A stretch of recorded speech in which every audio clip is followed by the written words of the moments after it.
In general, Benoit, you got your big opponent. You weren't favourite for this one, but how do you feel?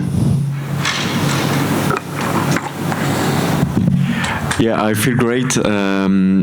So I think we did a great job, a good training camp. I went back to being the soldier inside the cage, focusing on camp and getting trained. And you got the version that of the God of War back, the old version that believes in himself and that is only focusing on getting the best fighter in the world and working hard for this every day. And I'm happy for it.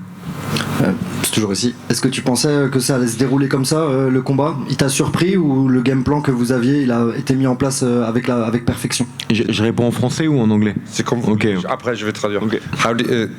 What was your game plan? Were you a little bit surprised, or did it go as you wanted?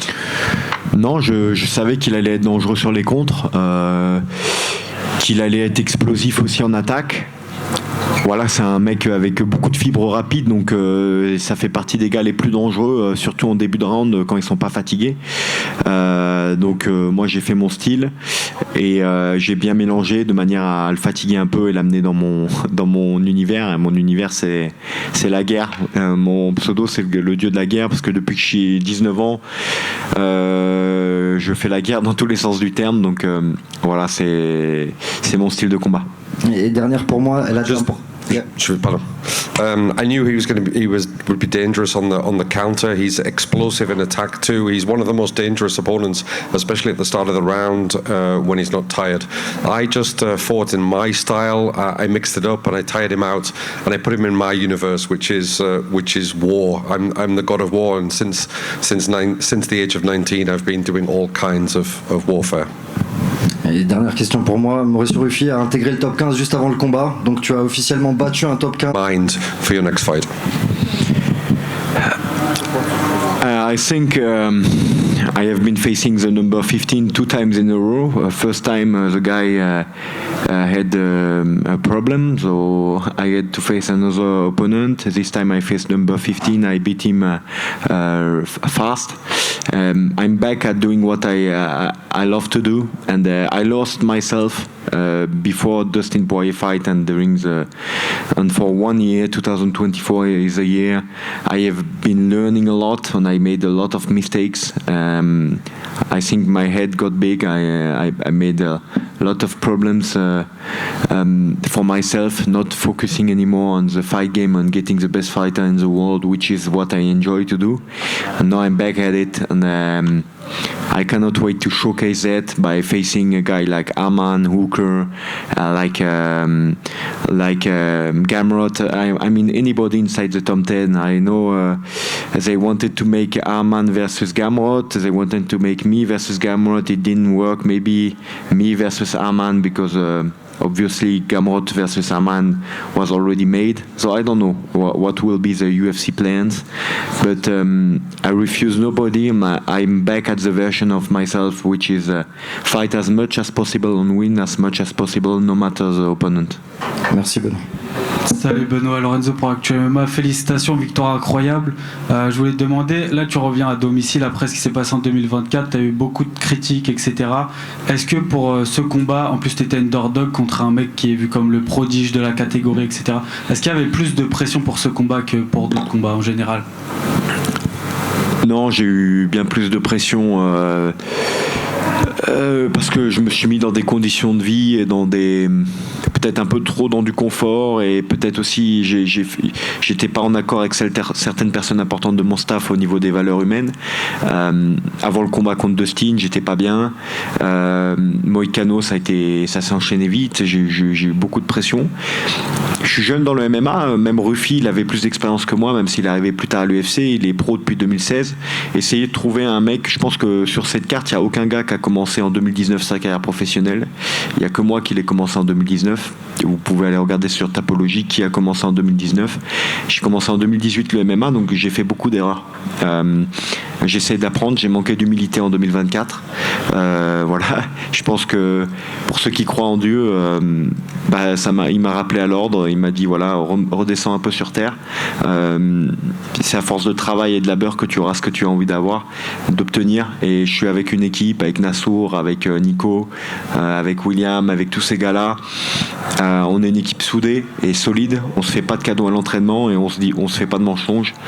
Et j'ai toujours mon staff ultra compétent, avec Savoca qui m'accompagne depuis maintenant des années, qui m'a lancé dans les sports de combat en 2017 quand j'ai toqué à la porte d'une salle de sport de combat pour la première fois, avec le jiu-jitsu brésilien. Donc je suis très fier d'être avec lui. J'ai Maxime aussi, ce qui est la générosité incarnée, qui m'a prêté sa maison lorsque lui et sa femme étaient en vacances pendant quasiment un mois pour pouvoir me préparer lors de mon camp d'entraînement.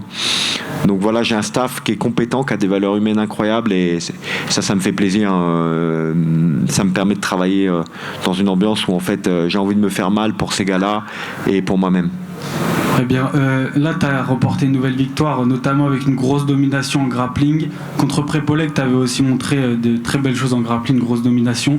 Là, tu veux Gamrot, Tsarukyan, deux grappleurs d'élite dans la division. Dans quelle direction tu penses que ces combats pourraient aller? Est-ce que tu vois une guerre de grappling comme les deux se sont faits? Est-ce que le but aussi, c'est de montrer que tu peux rivaliser dans ce domaine face aux meilleurs et potentiellement montrer que tu es le meilleur aussi dans la division à ce niveau-là? Je pense que mon objectif, c'est de mixer et de devenir le meilleur combattant possible, donc d'être complet et de montrer ça. Ok, très bien, merci, encore félicitations. Merci. Emil Sardarian from Sunwell right here. Benoit, you're in an interesting position now because last year you were the big favorite. You lost first Brazilian, now everyone was doubting you, and you beat the Brazilian in your hometown.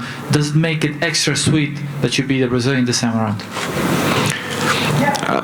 I had no doubt in my mind because, like I said, I made the change in my life to get back at being who I was at the beginning of my career, a guy that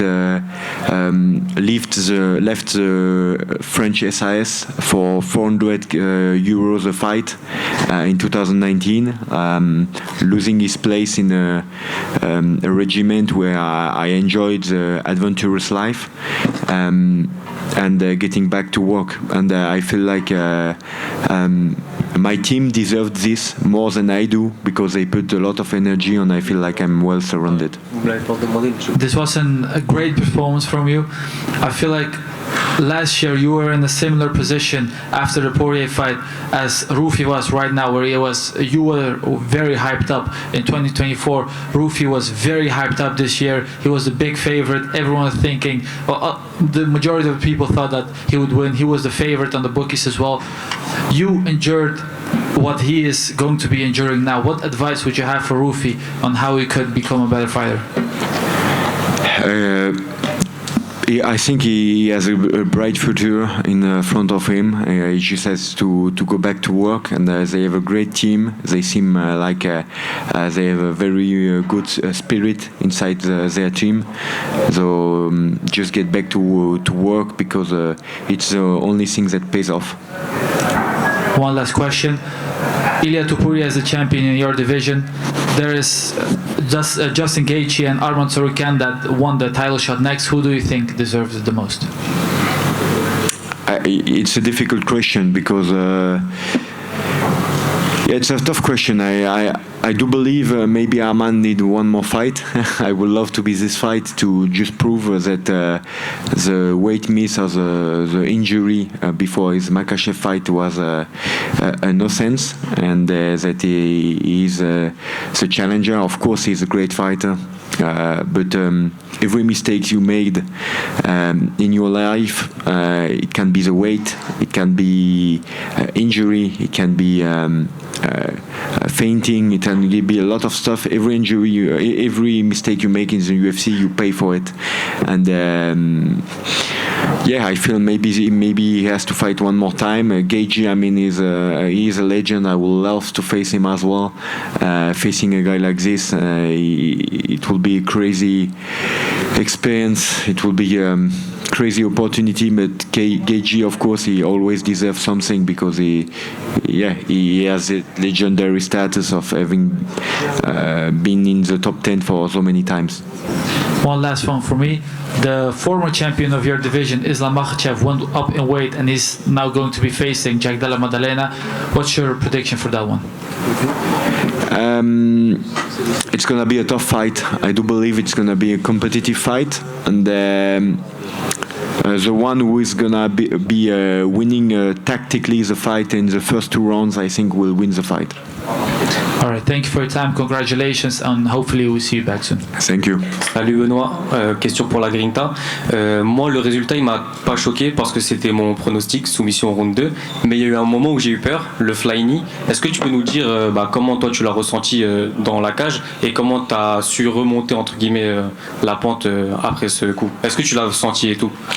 En fait, il faut rentrer très vite sur ton double sur la cage. Si tu hésites, tu prends l'os et c'est là que ça peut te sonner. Quand tu prends le début de la cuisse et que tu vises très haut sur tes takedowns, il faut le faire beaucoup à l'entraînement. C'est-à-dire vraiment viser les hanches.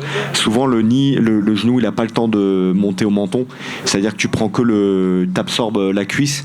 Donc, tu prends quand même un coup, un impact, mais ça te permet de rejoindre les mains super facilement et donc du coup d'avoir un takedown facile. Et si vraiment tu crois en toi et ton grappling derrière, le mec en face, il va se mettre à douter. C'est pas un truc que je conseille tout le temps, mais le combat, l'adrénaline, la sueur, ça fait que des fois il y a des risques à prendre et ça fait partie des risques que je prends régulièrement. Ok, bravo. Benoît, ici. Simon Ita, pour Fight for Yours, tu as dit que tu avais un peu perdu le vrai BSD avant le combat avec Dustin Poirier. Tu crois que maintenant que tu as tout récupéré et tu as progressé, tu avais un peu besoin de ça pour progresser comme combattant en général? Ouais, je pense que j'avais besoin de remettre les pieds sur terre en fait. Je pense que les combattants qui font partie des meilleurs combattants en France, je vais prendre l'exemple de Nas. Moi, j'aime beaucoup Nassour. Je m'entraîne beaucoup avec lui. Nassour, il a une grande humilité. Je pense que tous les champions et tous ceux qui durent dans ce métier et qui ont un grand avenir devant eux, c'est les gens qui ont de l'humilité, du travail. Et bien sûr qu'ils sont bien entourés. Je pense qu'aujourd'hui j'ai réuni toutes ces choses-là. Moi je suis arrivé dans ce milieu-là vachement tard, donc le temps de faire les réglages, ça a mis du temps, mais aujourd'hui je me sens vraiment bien et je sens que j'ai repris un chemin qui me convient. Et voilà, j'ai fait une promesse à Paris il y a 2 ans et je pense qu'on va pouvoir la tenir. Et ça, pour continuer avec le public français, comment tu te sens avoir retrouvé la victoire en face du public français ce soir dans un match si important pour toi? Ça me fait du bien clairement, mais là, comme je l'ai dit, maintenant aujourd'hui je vis la pression comme un privilège, chose que je faisais pas avant, et c'est un bonheur du coup. Merci. Bonsoir Benoît. Agnès pour Culture MMA. Félicitations pour ta victoire tout d'abord. J'aimerais savoir, avec ce changement d'équipe, ce nouveau style entre guillemets que tu as, est-ce que tu as pris le plaisir que tu aimes tant prendre dans la cage? Ouais, parce que j'ai pu quand même lâcher les watts à certains moments. Donc j'ai pu quand même. En fait, il me met pas en cage, Nico. Enfin, c'est rigolo de dire ça, mais il essaye de me demander de mettre l'énergie sur des actions un peu plus spécifiques que de réduire un petit peu mon champ technique, on va dire, et de rester concentré sur 4-5 trucs pour pas me perdre en fait dans le combat, pour pas perdre le fil du combat, et ça permet d'être un peu plus efficace. Le bonus 50K, ça sent très bon pour toi. Qu'est-ce que t'en penses? Ça me ferait plaisir, ça me permettra de payer le baptême de Clovis et puis David, de faire une grande fiesta du coup, et cette fois de pas avoir besoin de mettre une paire de lunettes à l'église quoi. Et bon, on te le souhaite et félicitations encore. Benoît, ici Benoît. Et tout d'abord, félicitations par ta victoire, c'est une lutte spectaculaire. Et comptez-nous des rebondissements de votre carrière, des étapes que vous avez traversées, des critiques et des éloges. Et quel sentiment ressentez-vous après cette victoire contre un rival comme Mauricio Ruffi ici à Paris? Beaucoup de joie, de la gratitude pour l'ensemble du staff qui a travaillé très dur pour obtenir ce résultat, donc de la joie et de la gratitude. Et Benoît, tu es actuellement proche du top 10. Si tu pouvais me présenter ta fille de route, à quel serait son plan pour atteindre le titre? As-tu tes adversaires en tête que tu aimerais affronter ensuite? Bah, il y a des combats qui sont intéressants pour la ceinture lightweight, il y en a d'autres qui peuvent être intéressants pour la BMF. Parce que je pense que je suis candidat pour cette ceinture aussi. Je pense que moi et Hooker, pour une demi-finale pour la BMF, ça pourrait être sympa, je pense. Ou Justin, s'il n'obtient pas le title shot et qu'il donne le title shot à Arman, ça peut être peut-être une idée pour l'UFC et du coup un ticket pour un combat contre Lowe. Ça pourrait être. Il y a plein de choses qui sont envisageables en fait. J'ai l'honneur et le privilège dans une KT où les mecs sont talentueux, et c'est que des combats qui m'excitent en fait. Voilà, donc j'ai en vrai, même dans le top 20, il y a des combats qui m'excitent, mais là vraiment j'ai envie quand même de remettre la marche avant. Ça fait 2 fois qu'on me donne le numéro 15, donc voilà, j'aimerais bien mettre la marche avant. Merci vraiment. Monsieur Saint-Denis, obviously you have everything that you need here in France, but would you consider coming back to Bulgaria again? You have plenty of fans in Bulgaria. You were at Bulgaria? Yeah, I have a wrestling coach there. Maybe I will go with my French wrestling coach there. There is Nick there, who is a former Bulgarian wrestling coach. Yeah, a very good wrestler in Bulgaria. Why not? Bulgaria is a very beautiful country. I like it. You have beautiful mountains and very good wrestlers. Thank you very much. Congratulations for your win. Juste ici, Benoît, une toute petite question. Tu as parlé de Max Holloway, de Justin Gaethje, de Dan Hooker. Premièrement, est-ce qu'il y a un de ces combattants que tu préférais affronter par-dessus les autres? Et deuxièmement, est-ce que tu vises vraiment la ceinture à 100% ou est-ce que tu aimerais quand même affronter le maximum de combattants dans cette catégorie pour prouver que tu es le meilleur avant qu'on te précipite vers la ceinture? Je pense qu'encore une fois, Nassour, il a montré le chemin quelque part. Combattre le plus possible. Donc voilà, être humble et combattre le plus possible et gagner le plus possible. Et je pense que si je commence à taper 2-3 top 10, la ceinture, elle va paraître logique. Je pense qu'aujourd'hui, c'est le cas avec Nassour. Ça paraît naturel de lui donner son title shot contre Khamzat. On sera derrière lui pour préparer ça. Et je pense que moi, après, ça va très vite. C'est pas où ça va très vite. Peut-être qu'on me donne un combat exceptionnel, je le remporte, j'ai le title shot derrière.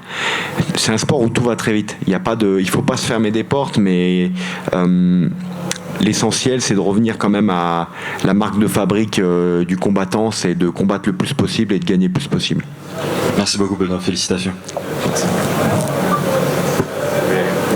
Merci à tous.